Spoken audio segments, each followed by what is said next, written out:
오후 1시 마켓뉴스나우 이동재입니다. 미국에서 AMD를 중심으로 반도체주가 약세를 보이면서 국내 증시도 반도체 투톱을 비롯해 일제히 무거운 모습을 보이고 있습니다. 어제는 미증시의 부진 속에서도 견조한 모습을 보였던 우리 시장인데 오늘은 강한 하락을 피하지 못하는 모습인데요. 국내 증시 현재 지수상은 어떨지 바로 열어보겠습니다. 현재 시간 코스피와 코스닥 모두 부진한 모습을 보이고 있습니다. 코스피는 오늘 반도체 투톱의 하락폭이 두드러진 가운데 현재 시간 4% 내린 5,157포인트 선 지나가고 있고요. 코스닥 같은 경우도 오늘 시장 전반이 파란불 켜내면서 현재 시간 3.54% 내린 1,108포인트 선 지나가고 있습니다. 국내 증시 일중 흐름 자세히 짚어보도록 하겠습니다. 개장부터 뉴욕 증시의 삭풍으로 5,300선을 내려놓은 코스피입니다. 이후에도 부진한 모습을 이어가더니 11시 기점으로 하락폭이 더 가팔라지면서 5,200선도 무너졌는데요. 현재 시간도 일중 저점 부근 지나가고 있습니다. 코스닥도 비슷한 움직임 가져가고 있는데요. 장 초반부터 1,130선을 위협했던 코스피가 장중 하락폭이 점점 더 가팔라지면서 이후엔 1,120선도 내려놨고 현재 시간 1,105포인트 선까지 내려가면서 일중 저점 부근 지나가고 있습니다. 이어서 매매 동향도 살펴보도록 하겠습니다. 외국인이 장 초반부터 물량을 쏟아내면서 대규모 매도에 나섰습니다. 현재 시간 3조 6천억 원 넘게 팔아치우는 모습이고요. 기관도 매도에 동참하면서 현재 시간 1조 4천억 원 가깝게 순매도하고 있습니다. 개인만이 오늘 4조 8천억 원 가까이 사들이면서 강하게 매물을 쓸어담는 모습입니다. 코스닥도 외국인과 기관 두 메이저 주체가 강하게 팔아치우고 있는데요. 외국인이 3천억 가깝게, 기관은 3천억 넘게 팔아치우고 있고요. 개인만이 7천억 원 가깝게 매물 받아내는 모습입니다. 환율 상황도 체크해보도록 하겠습니다. 외국인들이 국내 증시에서 대규모 매도를 보이는 가운데 환율도 점차 오름세를 보이고 있습니다. 오늘은 다시금 1,460원 선을 돌파한 모습인데요. 현재 시간 0.57% 오른 1,464원 선 지나가고 있습니다. 계속해서 투자 뉴스로 이어가 보겠습니다. 간밤 뉴욕 증시에서 기술주 전반이 급락하면서 삼성전자와 SK하이닉스 등 국내 대표 반도체 기업의 주가가 급락세를 보이고 있습니다. AMD는 지난해 4분기 역대 최대 실적을 내놓았지만 올해 1분기 전망이 기대에 미치지 못하면서 17% 넘게 급락했고 이에 미국 필라델피아 반도체 지수도 4.36% 하락 마감했습니다. 다만 증권가는 이번 조정을 반도체 테마 전체의 붕괴로 보기는 어렵다며 현재 상황이 반도체 그룹 내 옥석 가리기 과정으로 조정 기간이 길지는 않을 것으로 내다봤습니다. 한편 오늘 삼성전자와 SK하이닉스의 주가 하락은 외국인 투자자의 대규모 순매도 영향으로 투자자별 매매 상위 잠정치 통계에 따르면 오늘 오전 11시 기준 외국인 투자자는 삼성전자와 SK하이닉스 모두 1조 원 넘게 순매도했습니다. 현재 시간 반도체 투톱의 주가 확인해 보도록 하겠습니다.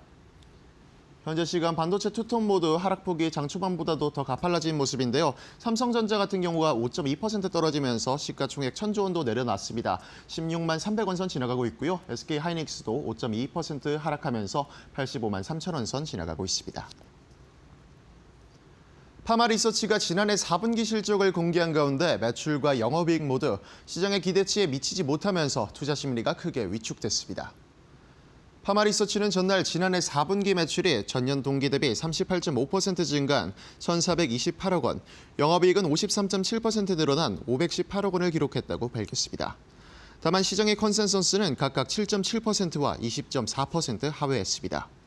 키움증권은 주력 의료기기 리쥬란이 내수와 수출 모두에서 예상보다 부진했다며 빈자리를 화장품 라인업이 채웠지만 컨센서스를 만족시키기에는 부족했다고 설명했습니다. 또한 LS증권에서는 의료기기 사업부 매출 인식 회계 기준이 기존 총액 인식 방식에서 순액 인식 방식으로 변경되면서 4분기에 약 50억 원의 매출 차감이 발생했지만 회계 기준 변경에 따른 영향을 감안하더라도 의료기기 사업부문 매출이 시장 기대에 미치지 못했다고 말했습니다. 현재 시간 파마리서치의 주가 확인해 보도록 하겠습니다. 파마리서치가 장 초반부터 20%대 약한 모습 보이고 있습니다. 현재 시간도 22.41% 내리면서 34만 1,000원 선 지나가고 있습니다. 넥센타이어가 지난해 사상 처음으로 매출 3조 원을 돌파하면서 5년 연속 매출 최대치 경신에 성공했습니다. 넥센타이어는 실적 공시를 통해 작년 매출액이 지난해보다 12% 늘어난 3조 1,896억 원을 기록했고 영업이익은 전년 대비 1.1% 감소한 1,703억 원이었지만 당기순이익은 1,512억 원을 기록하며 19.3% 증가했다고 밝혔습니다. 증권가에선 유럽 공장의 2단계 증설 물량이 안정적으로 실적에 반영되면서 판매가 확대될 수 있었고 다변화된 포트폴리오를 중심으로 높은 성장률을 유지했다며 관세 영향에도 불구하고 제품 믹스 개선으로 전년 수준의 영업이익을 기록했다고 평가했습니다. 한편 이번 호실적 발표에 하나증권과 신한투자증권 등 7개 증권사는 넥센타이어의 목표 주가를 일제히 상향 조정했습니다. 현재 시간 넥센타이어의 주가 체크해보도록 하겠습니다. 최근 타이어주가 잇따라서 좋은 실적을 발표했는데요. 넥센타이어가 오늘 그 영향을 받아가면서 12.31% 오른 9,040원 선 지나가고 있습니다. 이번 주 들어 강한 변동성을 보이고 있는 우리 시장입니다. 외국인을 중심으로 대규모 매도 행렬이 이어지면서 힘든 하루를 보내고 있는데요. 다만 월요일 장과 마찬가지로 개인은 물량을 담아내면서 반등의 기회를 노리고 있습니다. 최근 높은 변동성과 함께 풍부한 유동성을 보이는 국내 증시. 이런 상황 속 맞춤 전략과 대처 방안까지 저희와 이어서 알아보시죠.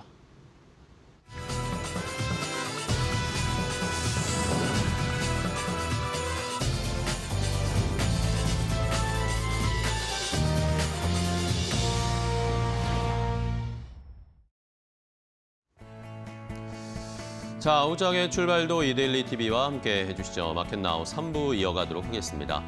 자, 오늘도 시장은 엄청난 변동성을 보이고 있습니다. 이번 주 월요일에 우리가 한번 학습을 했죠. 월요일 날 시장이 급락하고 외국인 기관이 매도를 했을 때 개인 투자자들이 강한 매수를 하면서 시장을 바치고 그 다음 날은 다시 외국인이 돌아오면서 지수가 하락했던 것보다 더 많이 올라가는 경험을 했습니다. 자, 이런 경험을 하니까 오늘도 다시 한번 그런 양상이 나타나고 있는데요. 오늘도 외국인 기관이 지금 엄청난 매도를 하고 있습니다. 현선물 할 것 없이 코스피, 코스닥 할 것 없이 계속 매도를 하는데 개인 투자자들이 코스피를 무려 지금 6조 넘게 매수하고 있고요. 코스닥도 1조 가까이 매수를 하면서 다시 한번 월요일, 화요일 같은 시장이 나타날 거다. 목요일, 금요일, 내일 과연 어떻게 될 것인가? 많은 이제 궁금증, 약간은 뭐 손에 땀이 나는 그런 시장의 분위기가 펼쳐지고 있습니다. 내일도 한번 또 지켜봐야 되겠고요. 자, 어쨌든 많은 종목들이 지금 떨어지고 있습니다. 이러다 보니까 그 다음 타자가 뭘까라고 하면서 많이 지금 종목들을 고르고 계실 것 같은데 오히려 이럴 때 저희가 한 번은 조금 숨 고르기를 하고 가야 할 것 같습니다. 그래서 오늘은 앵커 브리핑을 통해서 코스닥에 아무래도 조금 더 관심 많으시죠? 코스닥을 어떻게 투자해야 할지 코스닥 레버리지에 욕심 부리시는 분들이 많을 텐데 그게 맞는지 아니면 다른 방법이 있을지 함께 알아보도록 하겠습니다. 자, 오늘은 증권사 리포트를 하나 보면서 코스닥에 대한 전략을 세워보도록 하겠습니다. 현대차증권의 김중원 상무가 전반적인 코스닥의 플레이를 어떻게 해야 할 것인가에 대한 전략을 리포트로 발행을 해서 저도 재밌게 좀 읽어봤는데요. 일단은 뭐 결론부터 말씀드리면 코스피와 코스닥은 지금 다르다. 그러니까 방법을 저희가 다르게 써야 된다. 다른 해법이 필요하다라는 그런 의견을 제시를 했습니다. 자, 일단은 올해 지금 작년에 코스피가 워낙 많이 올랐잖아요. 작년 기준으로 봤을 때 이 코스피가 75% 지수가 상승을 했습니다. 다른 국가들의 시장에 비해서 압도적으로 높은 수치죠. 미국, 일본 할 것 없이 전부 다 최고의 수익률을 냈던 건 어쨌든 작년에 전 세계 시장의 가장 히어로는 코스피였습니다. 자, 그 밑으로 이제 유럽, 그다음에 라틴 시장, 그다음으로 밑에 코스닥의 35%. 사실 코스닥도 지수만 보면 작년에 많이 오른 겁니다. 그렇죠? 적게 오른 게 아니에요. 그런데 코스피가 워낙 많이 올라갔으니까 상대적으로 코스닥이 안 올라간 것처럼 우리가 느껴지고 그러면 이제 다음 차례는 코스피 따라서 코스닥에 갈까라는 것에 대한 궁금증이 많은 분들이 아마 찾고 계실 겁니다. 자, 이러면서 올해 1월 새해 들어서 지난달에도 주 지수가 양 지수가 같이 올라가기는 했는데 새해가 들어서도 여전히 코스피가 가파르게 올라가다가 이제 한 1월 말 정도 되면서 요 상승률을 역전하기 시작했습니다. 코스닥이. 이러면서 이제 코스닥 정부 정책도 밀어줄 것이고 코스닥 3,000에 대한 목표치도 제시가 됐고 수급도 쏠리고 있고 개인 투자자들도 지금 오늘 시장 보시는 것처럼 엄청난 돈을 투입을 하고 있기 때문에 자, 이제 코스닥이 더 가겠다라고 생각하시는 분도 계실 것 같습니다. 일단은 현재까지의 추이는 이렇고요. 자, 그러면 진짜로 코스닥이 코스피를 따라서 지수도 레벨업이 더 될까요? 1,500, 2,000, 3,000까지 갈 수 있을까요? 다음 페이지를 보시겠습니다. 자, 그러면 과거에 진짜 우리 시장이 코스피와 코스닥이 지수가 같이 추종을 하면서 형님이 먼저 가고 아우가 따라가는 이런 패턴들이 나타났는지를 한번 분석을 해봤습니다. 그러니까 요걸 일단 요 표를 보시면 2010년부터 2024년, 그러니까 재작년까지는 뭐 코스닥이 한 3.8%의 상승률을 기록을 했고 코스피도 한 3.5, 그러니까 거의 비슷한 수준으로 상승을 이루어냈습니다. 그리고 요 차트를 보시면 거의 동조화되는 경향이 나타나잖아요, 그죠? 비슷하게 움직이다가 뭐 이런 때 올라가면 같이 코스피든 코스닥이든 같이 올라가고 또 같이 내려가고 이런 패턴이 2024년까지는 동조화 경향 패턴이 굉장히 강했다라는 겁니다. 그런데 작년을 기점으로 해서 급격하게 차이가 벌어지기 시작했습니다. 이러면서 동조화가 깨지기 시작하고 있다는 거죠. 그리고 펀더멘탈 측면에서 봤을 때도 역시 코스피 같은 경우에는 이 EPS, 주당 순이익이 굉장히 높아지고 있는 상황입니다. 실적이 잘 나올 것에 대한 전망들이 굉장히 많이 나오고 실제로 실적이 작년부터 잘 나오기 시작했죠. 대형주들 같은 경우에는. 이러니까 주당 순이익도 그전까지는 비슷한 패턴을 보여주는 코스피 코스닥의 양상이었는데 작년 기점으로 해서 엄청난 갭 차이가 벌어지기 시작했습니다. 코스피는 EPS가 굉장히 올라가는데 코스닥은 여전히 큰 차이가 없는 상황. 그러다 보니까 이제는 이 동조화 패턴이 깨지는 거 아닌가라는 그런 전문가들의 의견도 있었고 현대차 증권에서도 이제는 코스피와 코스닥의 동조화는 조금 이제 깨질 가능성이 높다. 앞으로의 추이도 좀 달라질 가능성이 높다라는 식으로 전망을 하고 있더라고요. 자, 그렇다면 코스피가 많이 올라온 것 같은데 실제로 그럴까요? 다음 페이지를 보면서 또 체크를 해보겠습니다. 자, 많은 우리 투자자분들이 코스피는 지수가 지금 너무 많이 올라왔다. 그러니까 코스피는 쉴 거고 코스닥은 상대적으로 지수가 많이 안 올라왔으니까 코스피를 따라갈 거다라고 생각을 하시고 계시더라고요. 그런 의미에서 코스닥 레버리지를 강하게 지수 베팅을 하시는 분들도 많으신 거고.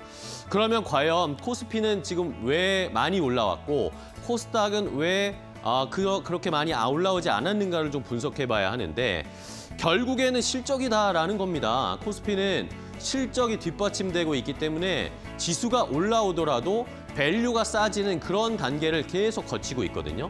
자, 최근에 12개월 선행 PER 한 11배 내외를 유지하고 있습니다. 코스피 같은 경우에는. 자, 2025년 작년부터 체크를 해보면 PER 기준으로는 계속 이제 상승을 하고 있다가 최근 들어서 작년 연말부터 이 PER이 이제는 약간 춤을 추는 파도를 치는 모습을 나타내기 시작했습니다. 신기하죠? PER이 막 올라가다가 뚝 떨어졌다가 다시 올라갔다가 또 떨어지고 이런 방향성으로 지금 움직임이 나타나고 있다는 건데 왜냐? 실적이 잘 나오니까 지수가 올라가더라도 PER이 다시 낮아지고 또 이제 너무 낮아졌나 싶으면 다시 올라갔는데 또 실적 보니까 또 올라가고 그러면 또 PER이 떨어지고 이런 식으로 지금 계속 물결을 치고 있다라는 겁니다. 그러니까 여전히 평균적으로 12개월 선행 PER 코스피가 11배 근처인데 여전히 11배 근처에서 크게 벗어나지 않고 있는 겁니다. 그러니까 시장에서는 코스피가 지수가 많이 올라온 건 단순 숫자는 많이 올라왔지만 여전히 고평가된 건 아니다라고 지금 시장에서는 이야기를 하고 있는 겁니다. 평균 수준 PER 정도이다라고 코스피는 보고 있는 거죠. 자, 그런데 이제 코스닥이 문제입니다. 코스닥은 12개월 선행 PER 평균적으로 보면 코스닥이 28.7배 정도를 기록을 하고 있거든요. 5년 평균을 봤을 때 한 18배, 20배가 안 넘는 게 한 5년 정도 평균적인 요 점선 수치입니다. 근데 지금 보시는 것처럼 PER이 급격하게 올라오고 있어요. 근데 코스피와 다르게 출렁거리는 게 아니라 그냥 쭉 올라가고 있습니다. 고평가가 되고 있다. 너무 이제 밸류가 비싸지고 있다라는 신호들이 나타나고 있다는 거죠. 그러니까 평균 대비해서도 지금 PER이 50% 넘게 너무나 높이 올라가 있다라는 겁니다. 왜냐? 코스닥은 실적 뒷받침이 안 되어 있기 때문이죠.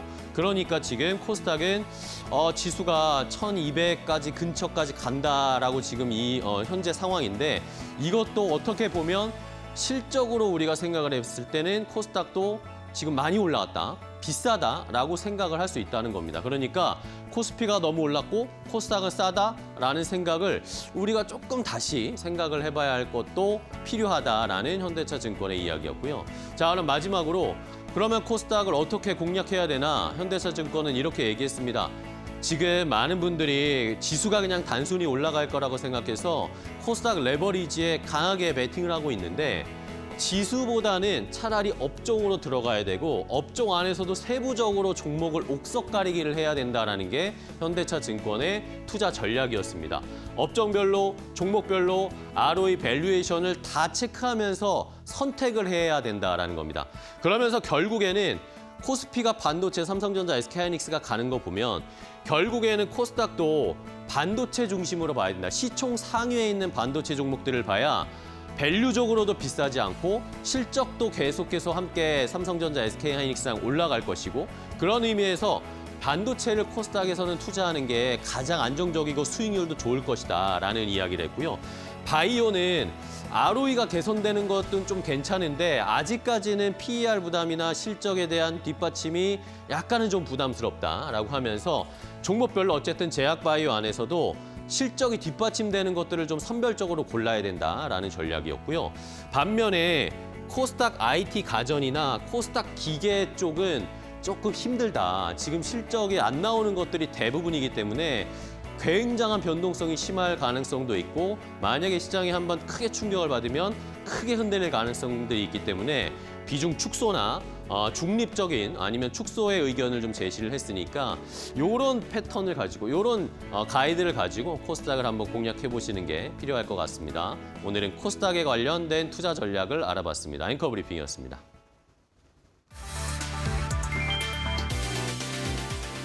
뉴욕 증시가 기술주 급락과 민간 고용 부진 속에 극명한 혼조세로 마감했다. AI 반도체주는 투매가 이어졌고 자금은 전통 산업주로 이동했다. 4일 다우지수는 0.53% 상승한 반면 S&P 500은 0.51%, 나스닥은 1.51% 급락했다. AMD 충격이 컸다. 지난해 4분기 매출은 사상 최대를 기록했지만 올해 가이던스가 기대에 못 미치며 주가가 17% 넘게 폭락했다. 알파벳도 실적 발표를 앞두고 하락 마감했다. 반면 일라이릴리는 비만 치료제 수요 급증으로 10% 넘게 뛰었고 슈퍼마이크로 컴퓨터는 실적 호조에 13% 이상 상승했다. 1월 민간 고용 증가폭은 시장 예상의 절반에도 못 미쳤다. 월가에서는 AI 기술주가 더 이상 무조건 오르는 시장은 끝났다는 평가가 나왔다.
자, 오늘 시장에서도 돈 되는 섹터 테마 찾아보도록 하겠습니다. 오늘은 FR자산관리 길건우 대표와 함께하겠습니다. 대표님 안녕하세요. 안녕하십니까. 네, 반갑습니다. 네. 자, 오늘은 또 시장이 급락이 나오고 있어요. 이런 시장 상황 속에서 또 우리가 반등, 내일이나 다음 주에 반등을 기대할 수 있는 업종을 찾아봐야 할 텐데 길건우 대표가 선택한 첫 번째 돈 되는 섹터는 뭘까요? 함께 확인해 보도록 하겠습니다. 바로 공개합니다. 자, 첫 번째는 원전주를 골라주셨네요. 원전 이야기 또 늘 원전에 대한 기대감은 우리가 많이 가지고 있는 상황인데 미국에서 또 이제 트럼프 대통령이나 미국에서 우리와 또 원전을 미국에 지어라 이런 이야기들도 나오고 있고 우리나라 정부에서도 이재명 대통령이 이제 국내에도 원전을 짓겠다라는 기조로 바뀌고 있고 자, 그러면 오히려 오늘 같은 기회에 매수를 해보는 것도 괜찮을까요? 어떻게 보세요? 우선은 괜찮을 것 같아요. 왜냐하면 사실 이제 반도체 잘 가고 다른 거 잘 가는 거 아는데 네. 오늘이랑 최근의 흐름을 보면은 차익 실현 욕구도 한쪽에는 굉장히 크게 자리를 잡고 있는 것 같아요. 네, 네. 그렇죠. 번 거 빨리 털고 딴 데 가자 뭐 이런 것들을 많이 생각을 하시는 것 같은데 뭐 이제 그 딴 데 가자가 어딜지를 이제 고르는 게 저희 그쵸. 이제 핵심 전략인 거죠. 근데 이제 항상 수급이 조금 최근 들어서 많이 비어 있던 데가 의외로 원전은 최근에 고점을 조금씩 올리고는 있지만 그래도 조금 약하지 않았나라고 이제 개인적으로 보고 있고, 그러니까 에너지 쪽은 사실 저희가 무시할 수는 없습니다. 뭐 지금 뭐 증시의 대부분을 반도체가 캐리하고 있기는 하지만 이 반도체가 열심히 팔려도 결론은 여기에 전력을 어떻게 공급하느냐가 굉장히 중요하고요. 얼마 전에 또 일론 머스크가 아예 대놓고 또 얘기를 했잖아요. 갑자기 태양광을 한다고. 근데 이제 여기에 핵심을 또 잘 들여다보면 네. 또 데이터 센터 때문에 이쪽을 집중할 그쵸. 수밖에 없거든요. 네. 근데 뭐 태양광도 있긴 하지만 원전이 그래도 조금 더 안전한 대안처가 되지 않을까라고 이제 개인적으로 보고 있고, 그리고 이제 지금 나라별로도 보면 에너지 안보를 굉장히 중요하게 생각을 하고 있는데 네네. 이 에너지 안보에 있어서 좀 안전한 에너지 수급원 중에 하나가 사실은 또 원전입니다. 그러다 보니까 근 5년 동안에 보면 기존의 원전을 싫어하던 나라들 같은 경우에도 이거 다 없앴어요. 우리 기존에 원전 안 지어 뭐 이렇게 나오던 애들도 뭐 수명 연장하고 새로 짓겠다 이런 얘기들이 많이 나오고 있는데 최근에는 그 남은 몇 나라들조차도 다 이제 넘어오고 있습니다. 네, 그만큼 원전에 글로벌이 진심이다라고 생각해 보시면 될 것 같고요. 그다음에 이제 현재 최근에 시장이 많이 움직이는 건 사실은 항상 뭐 트럼프가 대통령 취임하고 나서부터 뭐 그 입에 따라서 조금 왔다 갔다 많이 하는 것 같은데 어쩔 수 없는 것 같습니다. 받아들인다라고 하면 트럼프가 또 원전에 적극적입니다. 그렇죠. 네, 대놓고 확대 정책에 기조를 하고 돼 있고요. 앞에서 또 호셔잉커가 잠깐 이야기했지만 우리나라도 원전에 대한 그 스탠스가 조금씩 바뀌어가고 있다라는 것들도 굉장히 좋고요. 그러면 왜 이렇게 우리나라의 원전이 기대감이 많냐? 아래 딱 나오잖아요. 압도적인 가성비와 짧은 납기 경쟁력을 보유하고 있다.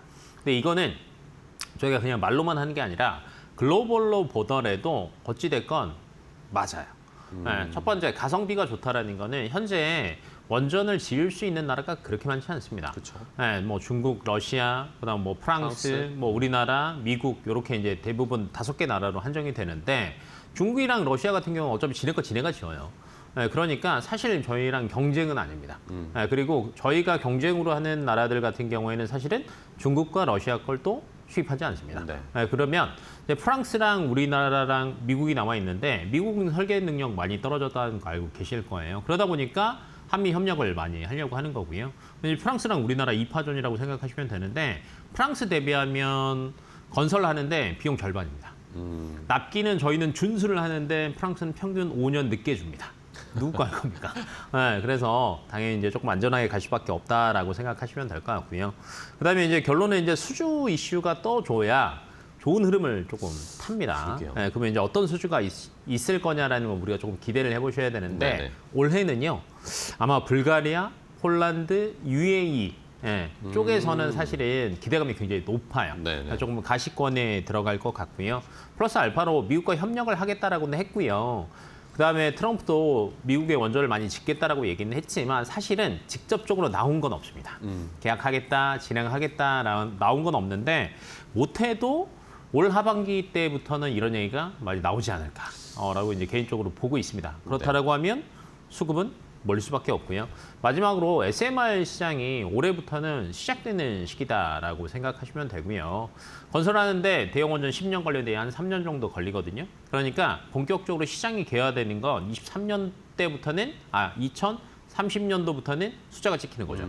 네, 근데 그 전부터 준비하는 단계에도 사실은 우리나라 기업들 같은 경우에는 수혜를 많이 봅니다. 건설도 그렇죠. 주기기도 있죠. 네, 그러다 보니까 관련주들은 사실 많이 움직일 수밖에 없는 구간이다라고 생각하시면 될 것 같습니다. 네, 알겠습니다.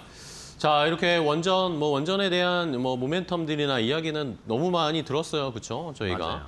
뭐 미국이든 우리나라든 또 새로운 수주에 대한 기대감, 데이터 센터에 당연히 필요한 게 원전 에너지다라는 이야기는 많이 들었는데 자, 그러면 이제 다음 턴이 오기를 저희가 기다려야 되는데 어떤 종목들을 좀 대비를 하면 좋을까요? 보면서. 종목이 굉장히 많죠. 네. 이제 그 많은 종목들 중에서 우리 뭘 살 거냐가 이제 중요한데 우선은 뭐 건설주들이 의외로 많이 올라갔습니다. 뭐 현대나 대우건설 보시면은 주가가 최근 들어서 많이 올라가 있는데 네. 뭐 심플하게 보면 이렇습니다. 수주 받으면 건설 무조건 나가잖아.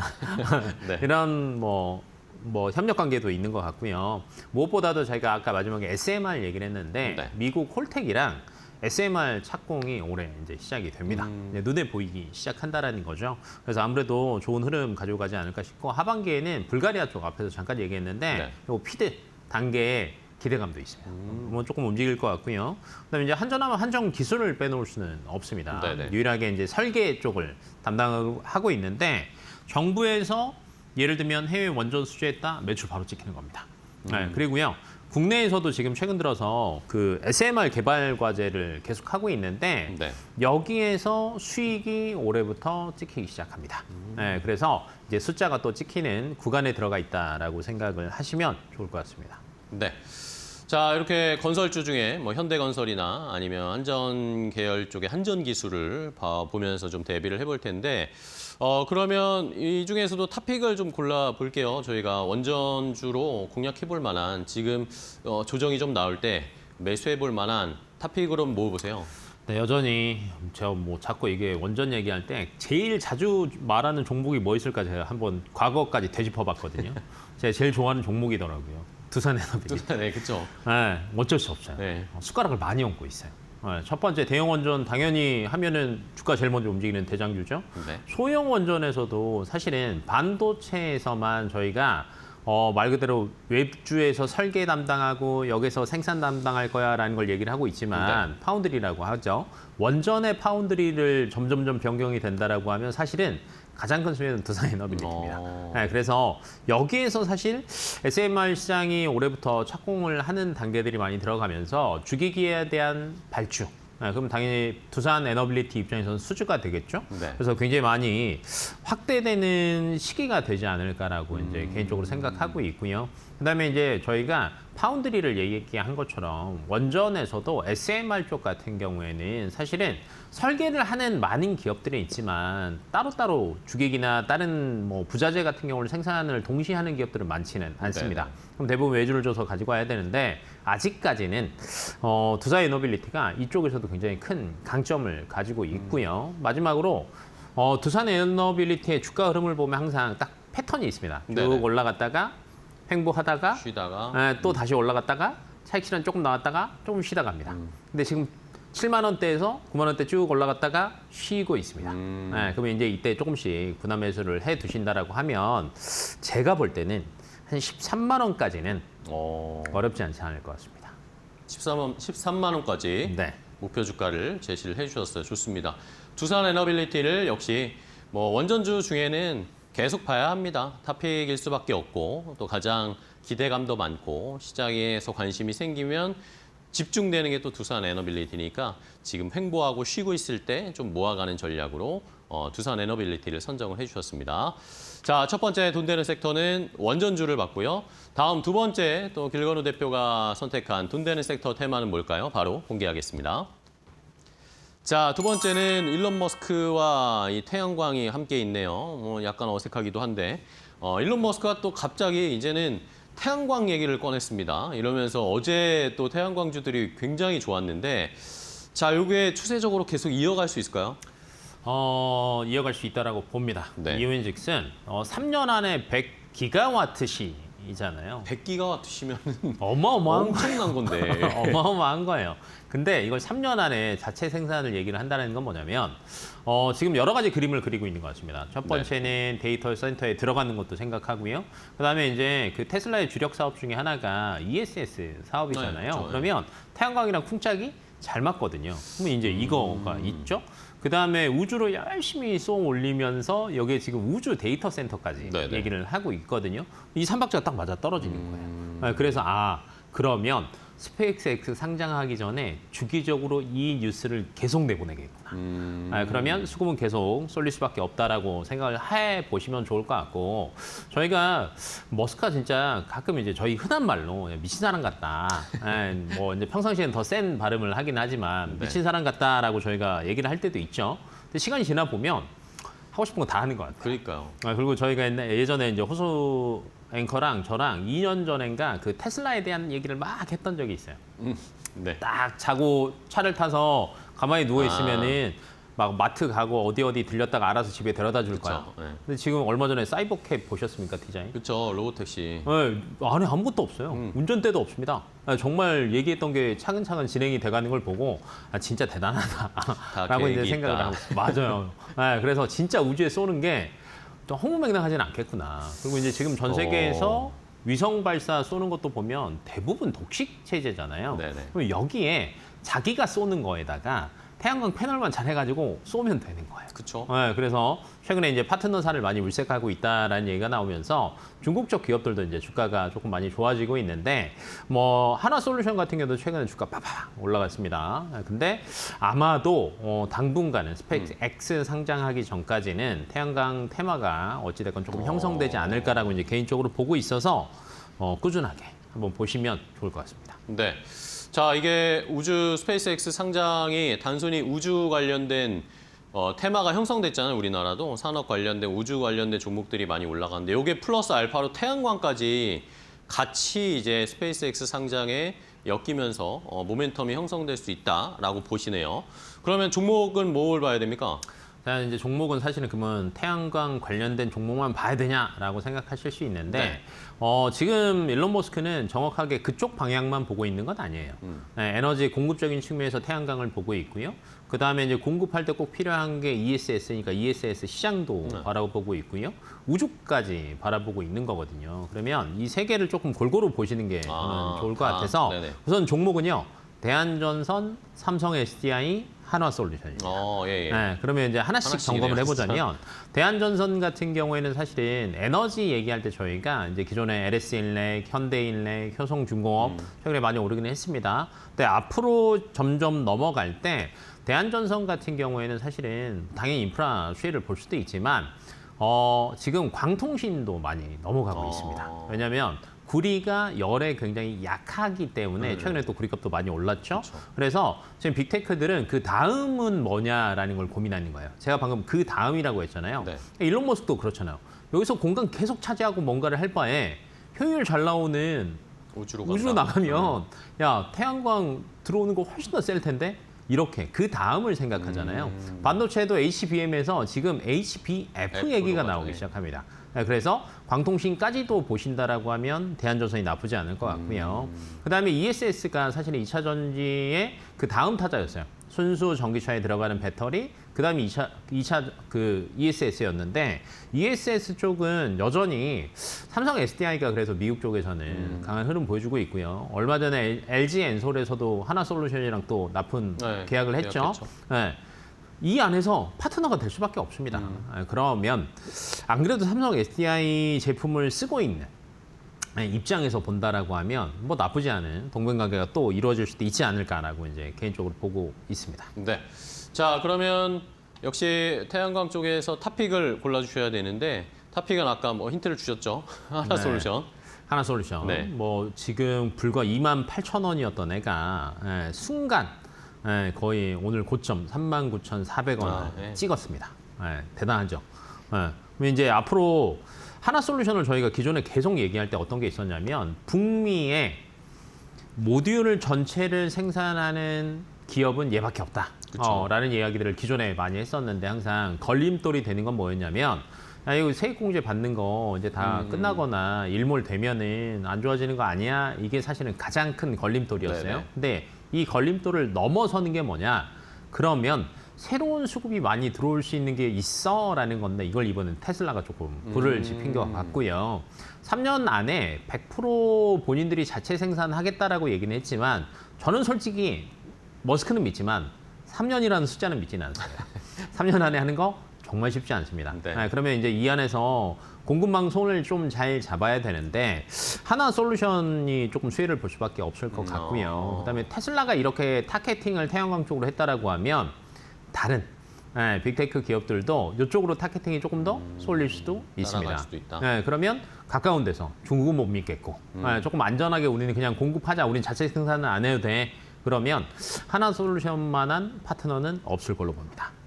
그래서 네. 올해부터는 아마 미국 내에서 셀 판매되는 게 본격화되지 않을까라는 기대감도 가지고 있습니다. 네. 가격은 어떻게 잡아볼까요, 마지막으로? 오늘 또 가가지고 좀 올라갔다가 살짝 내려오기는 했지만 네. 그래도 5만 원까지는 괜찮을 것 같고요. 반대로 이제 손절 라인을 체크를 조금 잘하셔야 될 것 같은데 이제 급등을 했잖아요. 네네. 그럼 여기에서 언제를 손절 라인으로 잡을 거냐라는 건데 뭐 2만 5천 원까지는 괜찮을 것 같아요. 그럼 25,000 뭐냐면 원까지? 기존에 계속 누워있던 자리가 딱 요 자리예요. 네네. 그러니까 굳이 테마와 실적이 깨지지 않는 이상은 이하로 떨어질 이유는 없다라는 거죠. 그래서 이제 손절 라인을 좀 위보다는 요 아래쪽에 안전한 지지선으로 잡으시는 게 좋을 것 같습니다. 네, 알겠습니다. 자, 이렇게 태양광 쪽도 갑자기 일론 머스크의 모멘텀 받으면서 어제 오늘 급등이 나오고 있는 상황인데 그중에서도 한화솔루션 미국 내에서 어떤 또 퍼포먼스나 실적 보여줄지도 계속 지켜보도록 하겠습니다. 자, 오늘 길건우 대표와 함께했습니다. 대표님 오늘 또 좋은 종목 소개해 주셔서 감사하고 다음 시간에 또 뵐게요. 고생하셨어요. 네, 수고하셨습니다.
국내 증시에서 공매도 대기 자금이 빠르게 늘고 있다. 코스피 지수가 올해 들어 20% 넘게 급등하며 단기 조정에 대한 경계감이 커진 영향이다. 공매도 물량이 유입될 경우 작은 악재에도 주가 변동성이 확대될 수 있다는 우려가 나온다. 금융투자협회에 따르면 지난 3일 기준 대차거래 잔액은 141조 원으로 사상 최대치를 기록했다. 지난해 말 대비 30조 원 이상 증가했다. 대차거래는 주가 하락을 예상한 외국인과 기관이 공매도를 위해 활용하는 거래다. 공매도 순보유 잔액도 코스피 14조 원, 코스닥 7조 원을 넘어섰다. 공매도는 시가총액 상위 종목에 집중되는 흐름이다. 이달 들어 외국인은 SK하이닉스와 삼성전자를 대거 순매도한 반면 두산 에너빌리티와 현대로템 등 원전 방산주는 순매수했다. 급등 이후 시장의 선택이 갈리고 있다.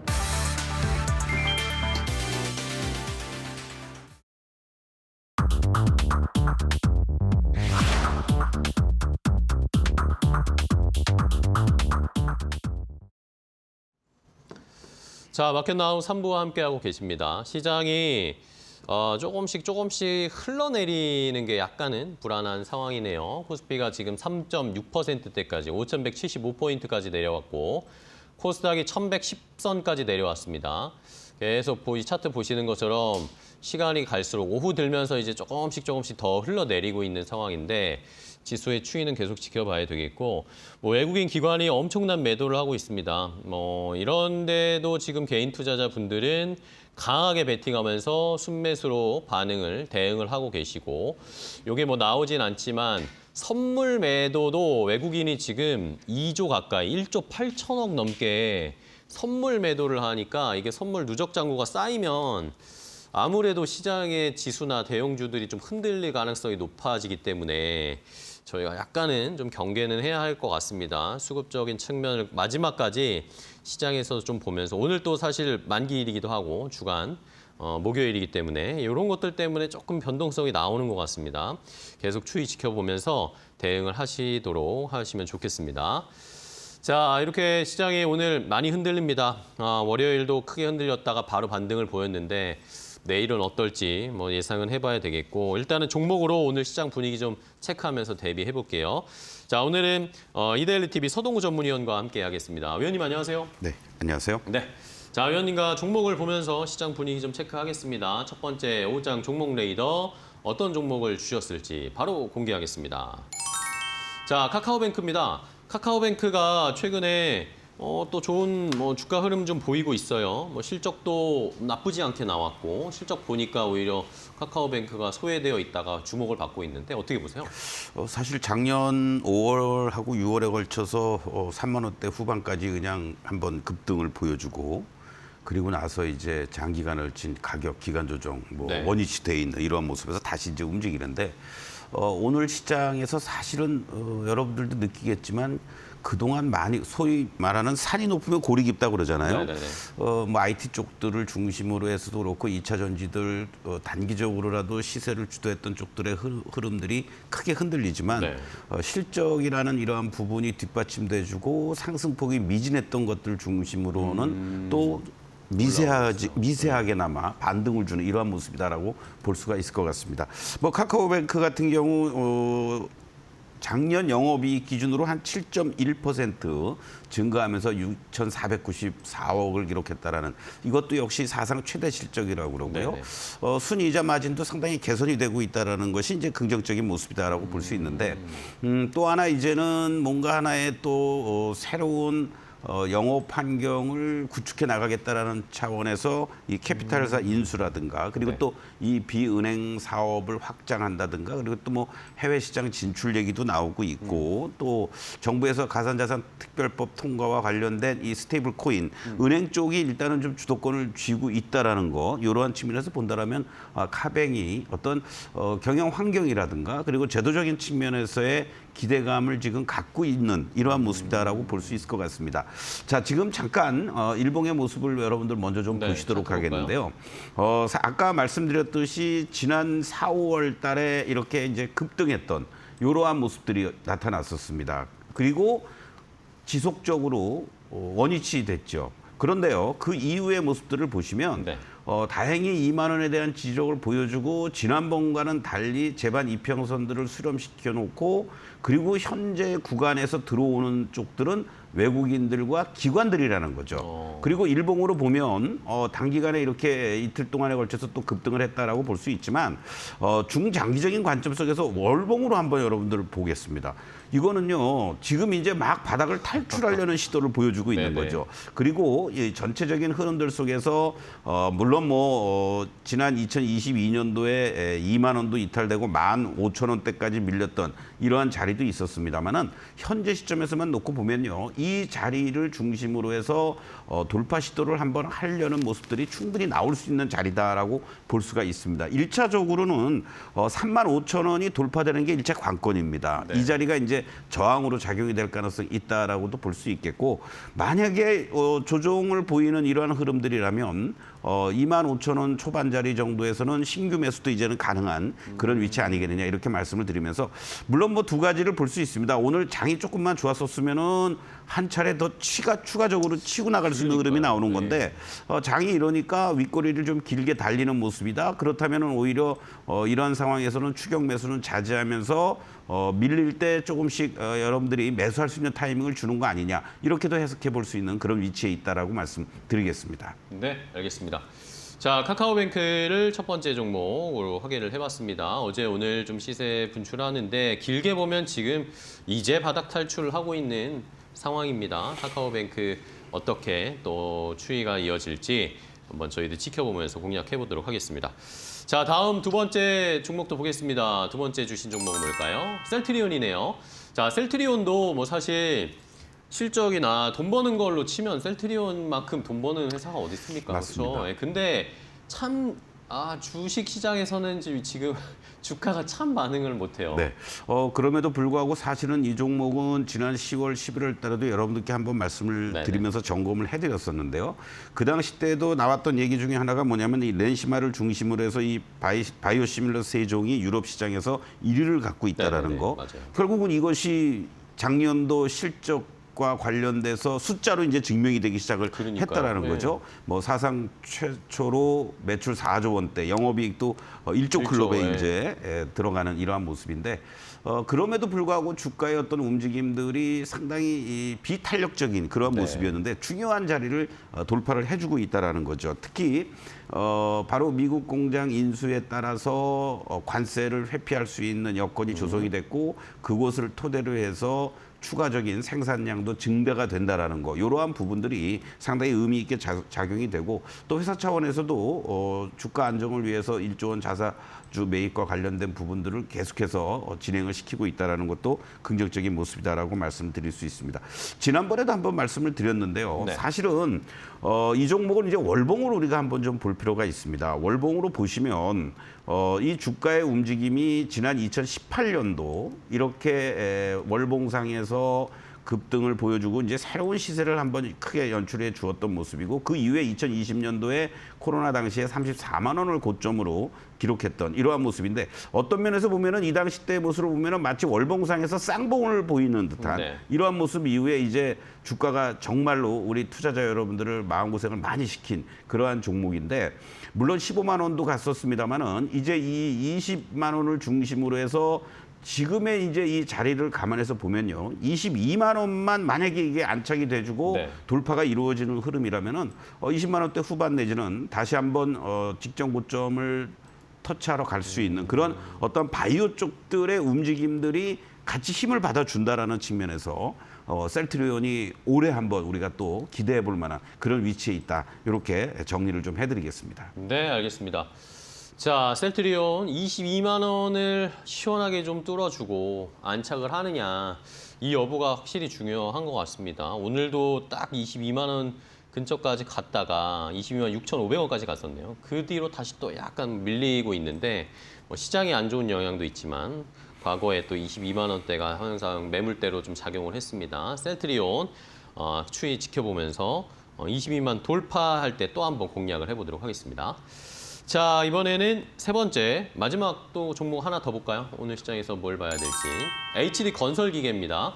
자, HD 건설기계가 이제 합병을 해서 하나의 회사가 됐고, 요거에 따라서 또 실적이라든지, 뭐 재건이라든지, 인프라 투자라든지, 뭐 많은 또 좋은 뭐 내러티브들이 만들어지고 있어요. 그렇습니다.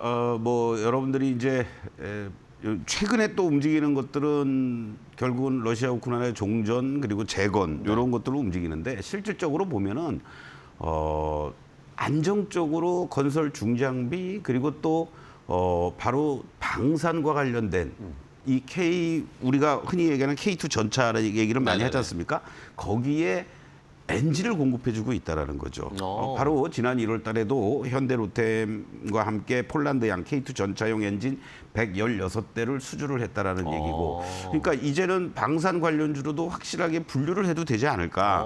또 이것만이 네네. 아니고 자체적으로도 트리키에 쪽이라든가 남미 페루 쪽을 중심으로 해서도 이런 방산 엔진과 관련된 수출들이 이루어지고 있다라는 거 이러한 부분들이 새롭게 주목을 좀 받고 있는 거고요. 뭐 물론 뭐 조금 아까도 말씀드렸듯이 종전에 대한 기대감들 속에서 재건과 관련된 HD 그룹 자체가 우크라이나와 MOU를 체결하고도 있었습니다만은 네네. 그러한 것들 측면에서 실적까지 뒷받침돼주는 흐름이 이루어진다라면 오히려 HD 이 건설 기계가 중심에 들어설 수 있는 그런 여건. 특히 이제 작년에 영업이익이 162% 급증을 했고요. 올해도 6천억 이상씩 계속해서 실적단도 긍정적으로 보여줄 걸로 나타나는데 지금 주가의 모습을 보면요. 특징이 있습니다. 이렇게 네. 한 번씩 으쌰으쌰하고 올라왔다가 조정을 보이고 하는 이런 패턴들이 계속 진행되고 있단 말이죠. 네네. 그러한 것들을 감안하면 지금 자리에서 이제는 쫓아가지 마시고 현재가 이하 자리를 중심으로 해서 11만 5천 원만 이탈되지 않는다면 다음 목표가 15만 원을 고점으로 하면서 여러분들이 충분히 저점에서의 분할 매수 전략 가능한 위치에 있다라고 말씀을 드리겠습니다. 알겠습니다. 자, HD 건설기계 뭐 재건이나 인프라 투자도 있지만 말씀을 해주신 것처럼 방산 쪽에 모멘텀도 있습니다. 전차 엔진 수주하는 것도 관련해서 모멘텀 받을 수 있으니까 조금 더 내려오면 사기 좋을 것 같긴 하네요. 네, 그렇습니다. 말씀해 주신 11만 5천 원 선 근처 잘 살펴보면서 공략해 보도록 하겠습니다. 자, 오늘 소동구 위원과 함께 했습니다. 위원님 오늘 좋은 전략 주셔서 감사하고요. 다음 시간에 또 뵐게요. 고생 많으셨습니다. 고맙습니다. 네. 마켓나우 3부 저희가 준비한 종목은 여기까지 소개를 해드리고요. 저희는 내일 또 더 좋은 종목 가지고 오후 1시에 찾아뵙도록 하겠습니다. 끝까지 시청해주신 여러분 고맙습니다.